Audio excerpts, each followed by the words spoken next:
ఇష్టం వచ్చినట్టు మాట్లాడితే అసలు నీ దిమాగ్ ఏందిరా, నీ కాన్సెప్ట్ ఏందిరా, నీకేమైనా తెలివి ఉందారా? పార్టీలో ఉండి పార్టీ పని చేయరా? పార్టీ కార్యకర్తలు మా పార్టీలో ఉండి మాతోనే కొట్లాడుతున్నావురా, నువ్వు హరీష్ రావుతో కొట్లాడతలేవు.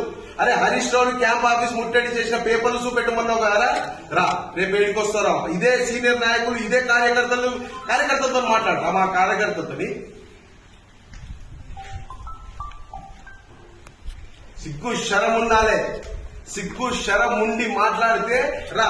నీకు అంత ధైర్యం నీవు ఉంటేనే కాంగ్రెస్ పార్టీ అంటున్నావు కదా, ఎప్పుడు వస్తున్నారు కాంగ్రెస్ పార్టీ? మంత్రులను తిడతావు, ఎవరి దగ్గర పోతే వాళ్ళ దగ్గర షికాయత్ ఇస్తావు.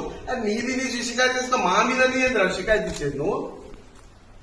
నీకేమైనా తెలివి ఉంటే, నీకు ఏమైనా ఉంటే రా, పార్టీలో కలిసి పని చేయడానికి చేస్తలేరని చెప్పేసి కాన్సెప్ట్ చెయ్యి.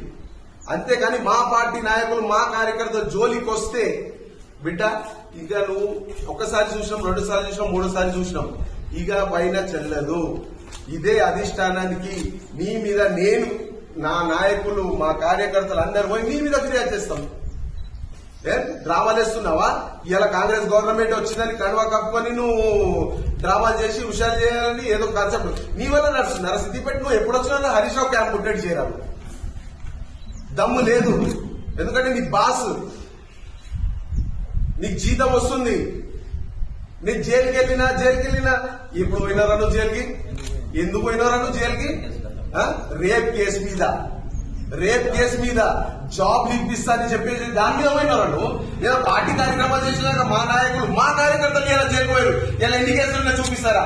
నీ మీద ఓన్లీ ఇల్లీగల్ కేసెస్ ఉన్నాయిరా. ఎవడో ఒక 4 జోకుడు గాలను తీసుకొని నువ్వు మా కార్యకర్తల నాయకుల మీద మాట్లాడుకోరా?